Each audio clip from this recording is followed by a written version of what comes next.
So I wanted to be sure and kind of go through some of the aspects of the Cold War with John F. Kennedy.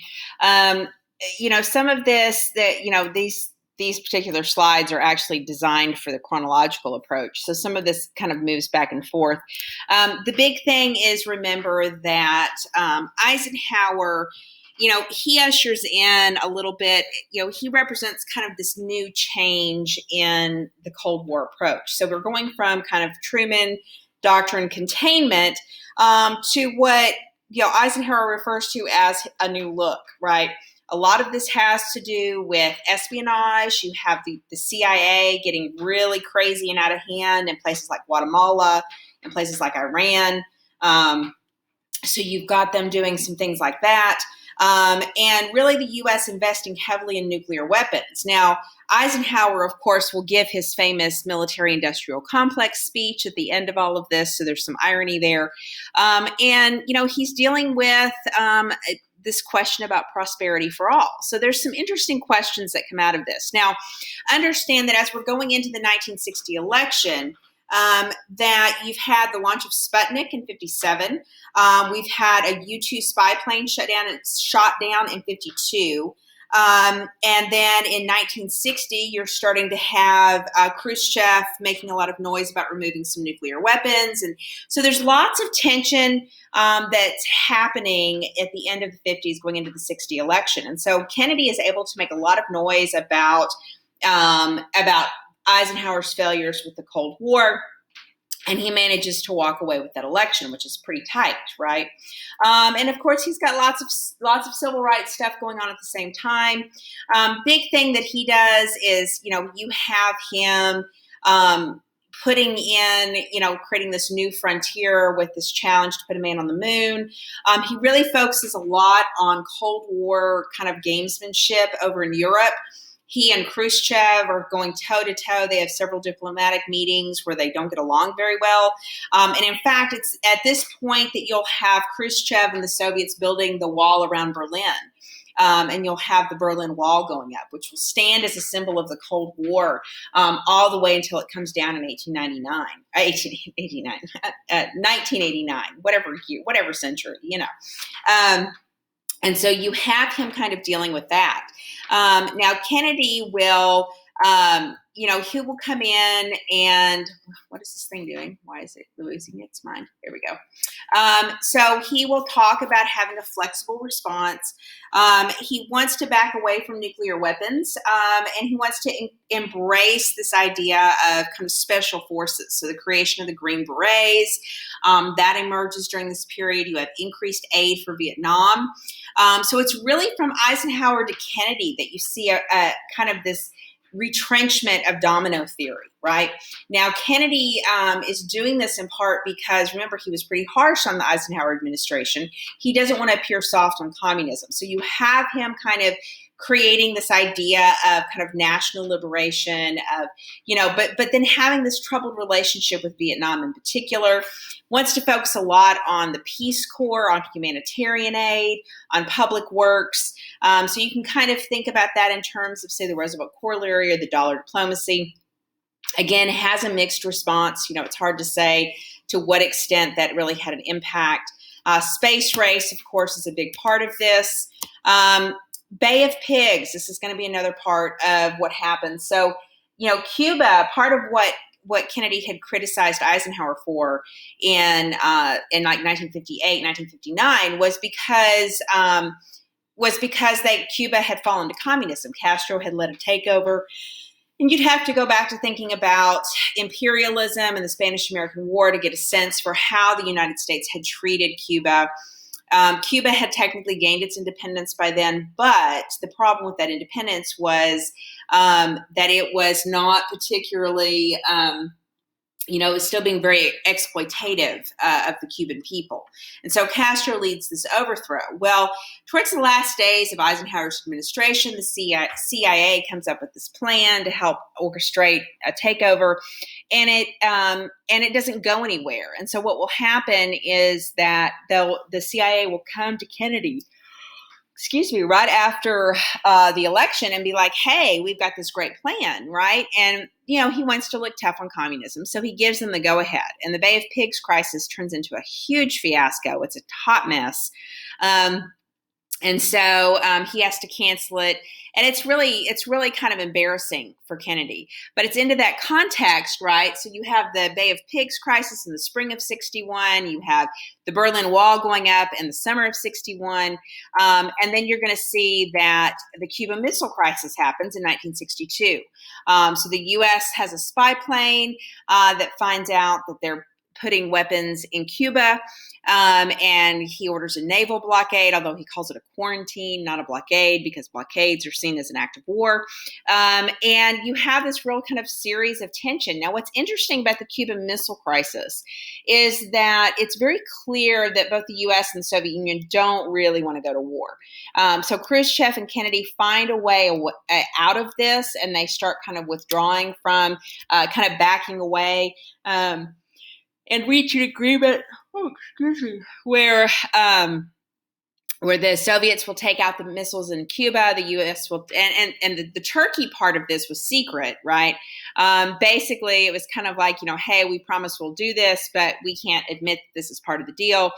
And so it ends up bringing about the decline of Khrushchev, but it also really shows us that the U.S. was not super interested in going to war. And so it kind of gives you this idea about the Cuban Missile Crisis, and it's important to be familiar with that.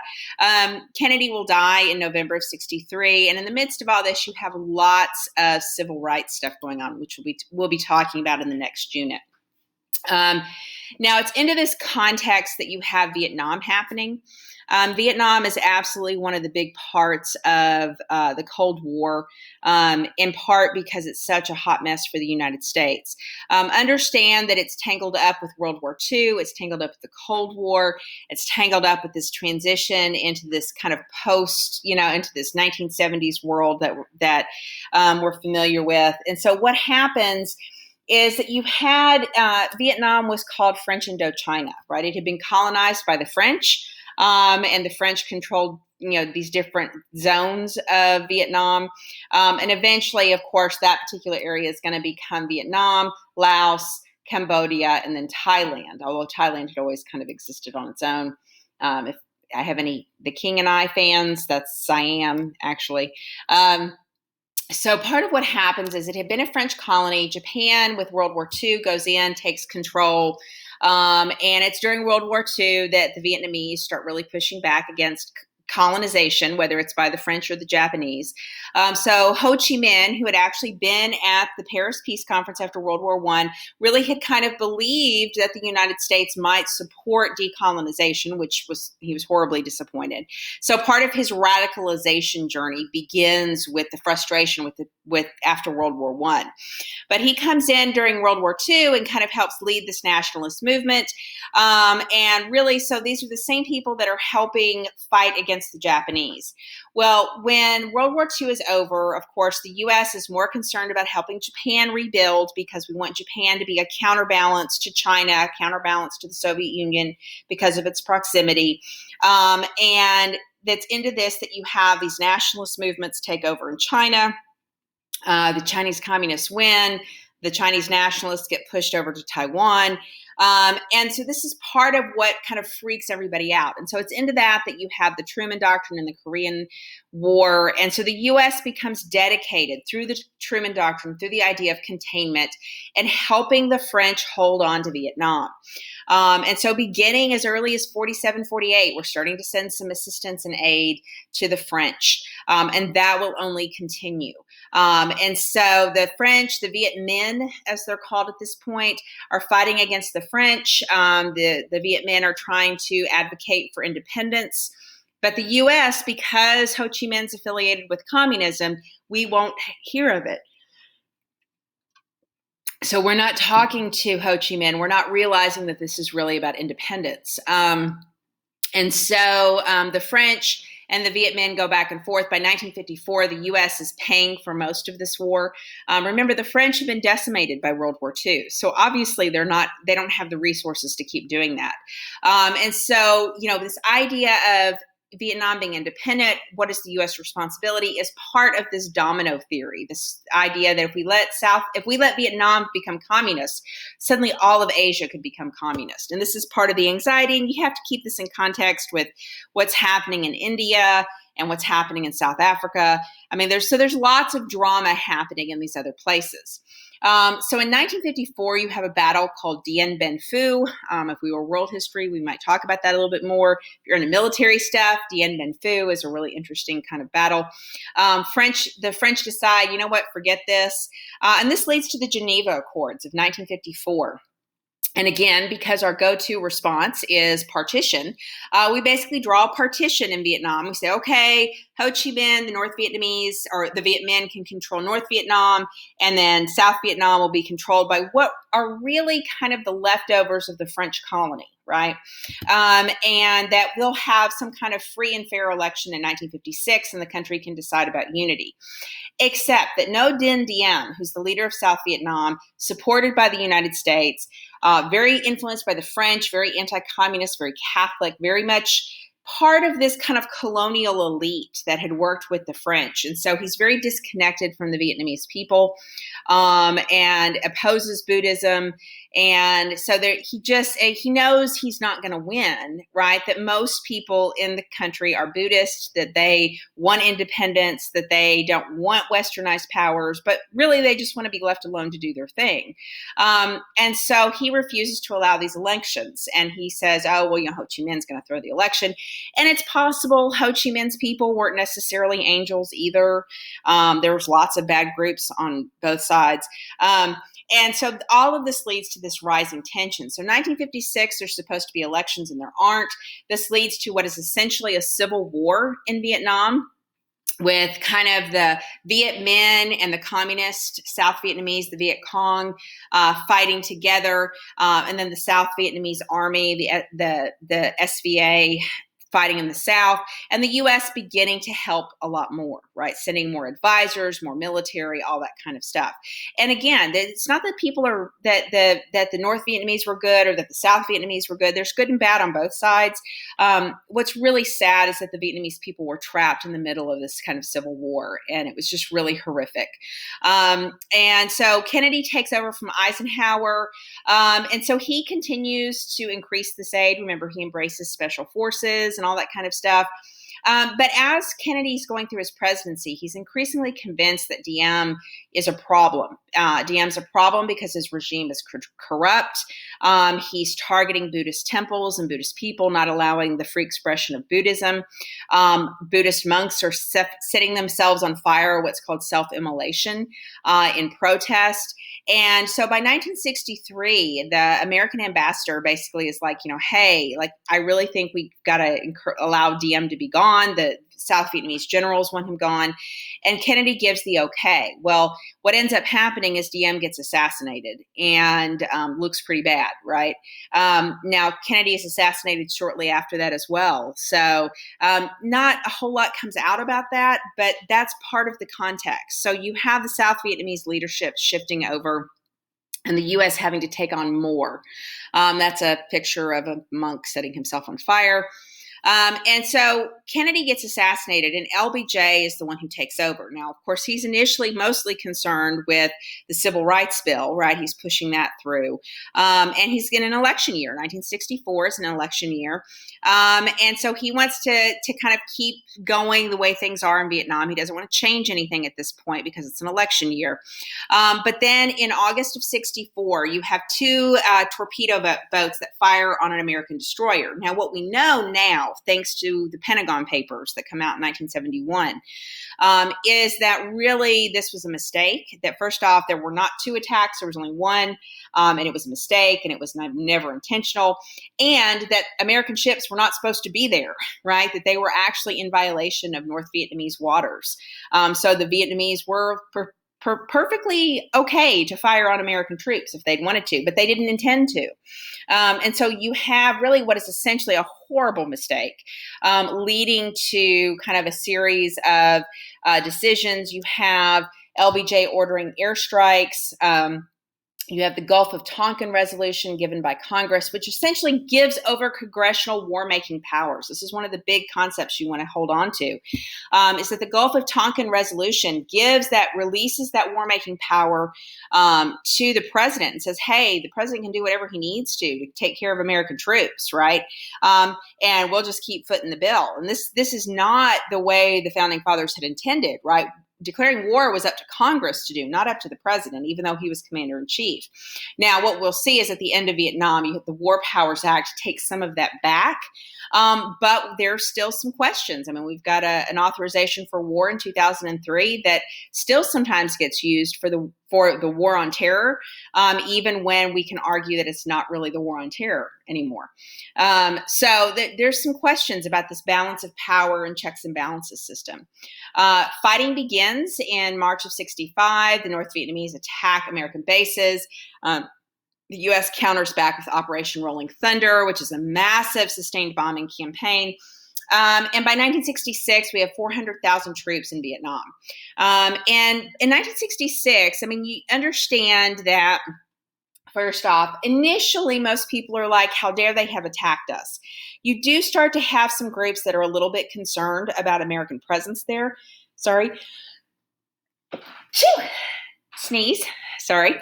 On screen, social distancing. It's fine. So you have some debates about the American presence there, but for the most part, people are at least kind of going along with it, even if they don't totally agree. But you're having the Americans constantly going after the Viet Cong, and the problem is the Viet Cong are blending in with the population. And so they start creating these hamlets where they're forcing people to retreat and leave their homes, and that creates irritation and frustration. They're using napalm on jungles and Agent Orange to defoliate, and all of this is causing problems for the Vietnamese people. And it has the counter effect of pushing more people into the arms of the Viet Cong. Now, the Viet Cong are not nice either. They would often force people to help them and collaborate with them. So if you're just an average Vietnamese farmer, you don't have a whole lot of choice. Like, you're totally caught in the middle. But for the American soldiers, they're not being allowed to really go in and just conquer an area and hold it. They go out, they clean out the Viet Cong, and then they go back to their base. Well, then the Viet Cong just come back, and then they have to go back to the same place and clean it out. And so it's just kind of this constant frustration. And of course, the North Vietnamese are being aided by the Chinese. They're being aided by the Soviets. And so the Soviet Union and the Chinese are sending all these weapons to the North Vietnamese, and they're just fighting and fighting and fighting. And so the American troops are getting pretty frustrated at this point. It's into this context that you'll have 1968. 1968 is seen as the crucial year. It's the year of a turning point. It's a presidential election year. 1968, the Tet Offensive in January of 68, the Viet Cong and the North Vietnamese attack South Vietnam, and American air bases get pretty far back. If you go back to this previous map, it shows you how far. And it's not that they ever controlled all of South Vietnam, but they did manage to get into these kind of deep pockets of South Vietnam. And the Americans pushed them back. I mean, we end up surviving and winning, the Tet Offensive. But it just looks really bad because a lot of Americans had been told on the media and by the Johnson administration, oh, we're winning, we're killing so many of their guys. It's gonna be fine. But clearly it's not. And clearly there's some problems going on in Vietnam. And so it becomes very, very clear that this is not what we've been sold a bill of goods, that what's happening in Vietnam is not what we're being told is happening is not what's actually happening. And so it looks really bad. And so this kind of crisis in the media, this crisis of attention, creates a credibility gap with the government where people don't trust what the government's saying. And the anti-war protests that had really begun in 66 and 67 by 1968 are all over the place. People are really upset about the war. We do start having peace talks, but they are not successful. Part of the problem is in 1968. It's an election year. LBJ is facing a lot of criticism. He chooses not to run in 1968. He refuses to accept his party's nomination. Robert Kennedy was campaigning, looked like he was going to win the Democratic nomination. He got assassinated. Martin Luther King got assassinated in 1968. The Democratic Convention in Chicago in 1968 was horrible. There were all these protests and violence and all that. Like 68's just a super bad year. It's just a bad year on all fronts. And into this, we find out about the My Lai massacre, where soldiers kind of went on a rampage and killed a lot of innocent people. It's a horrible, horrible year. And so this is really where things begin to take a turn. So then the question after 1968 is, how do you get out? How do you get out of this conflict? And so Nixon comes up with a plan. He wins in 68, takes over in 69. He promised a way to get us out of the war. He's going to get us out of the war with some kind of sense of honor, right? So he talks about Vietnamization, turning over the fighting of the war over to the South Vietnamese. He relies heavily on bombing campaigns, on bombing against the Ho Chi Minh Trail that was providing the resources from the Soviets and the Chinese, and bombing North Vietnam. And so when he starts to do that in 1970, this leads to a bunch of protests because people said, wait a minute, you were supposed to de-escalate the war, and now you're increasing bombing campaigns. So the Kent State shooting happens, and that kills students, and so that looks really bad. And so the media really turns against the war during this period. And so the public opinion is very different. Now, one of the interesting things is Nixon gives a speech during this period about the silent majority, that the silent majority of people. I think he does this speech in 71 or 72. And he talks about how there are people out there that don't like the war. He doesn't like the war, but they want us to get out with honor, and they support the president. They trust the president. And so he represents that silent majority, not that minority of people that are out protesting and making all this noise, that we don't have to approve of what their behavior is. And so that silent majority speech is going to really resonate. You also have the Pentagon Papers that come out in 71. This is particularly relevant. Nixon's administration sues to keep the Pentagon Papers silent. This was a study by the Department of Defense over the history of American involvement, beginning with really right after World War II, all the way through the first years of the Johnson administration. So it doesn't even cover Nixon's administration, and yet he disagreed with the idea that government information should be released to the general public. And so they fight this. The Supreme Court ends up saying, no, this is not classified information. It has to be revealed to the public. And so if you've ever watched the Post, the Washington Post, New York Times, they were big parts of this. And all of this leads to more frustration by the American public, right? American public that thinks, why are we doing this? Why are we, what's happening? Whether you side with Nixon or you don't, you still feel like everything's pretty well up in the air, right? And so it's into this context that you have, trying to resolve this major conflict. And so as we're going into 1972, Nixon has been bringing soldiers home, even as he's been escalating the bombing. Now, one of the side effects in Cambodia and Laos is this destabilizes those countries. There's horrible genocides that take place in the 1970s in those areas. And so basically in late 1972, Nixon, basically there's peace talks going on. In January of 73, they agree to a ceasefire. And essentially that it's kind of one of those things where supposedly the North Vietnamese were supposed to respect South Vietnam. It's very clear that they had no intention of doing so. It's not even particularly clear that Nixon thought they were going to do so. What we do know is that Nixon was very concerned about the 72 election. Watergate was starting to take over by 73. It's very clear that this was not at the top of his agenda. And so getting U.S. military personnel out becomes a big deal. The War Powers Act of 73 sets these limits on presidential power. The president can only authorize troops for 90 days, and then he has to make the case to Congress. That does provide some limitation on the president's war-making powers, but it's still a lot of authority, and it can still, see Iraq and Afghanistan. It can still trigger a lot of other aspects. So part of what happens then after 73, by 1974, you're continuing to have a conflict between North and South Vietnam. By 74, the U.S. is no longer sending military aid. And then North Vietnam attacks, and by 1976, Vietnam is officially unified. And so there's a real question about what was it all for? And this is the big debate that we see in relation to Vietnam. And in fact, in many ways, it still kind of shapes the way we view military action. And so there's lots of hard questions about this particular conflict. So again, this was just a real quick overview, just to give you kind of an idea of the context of it.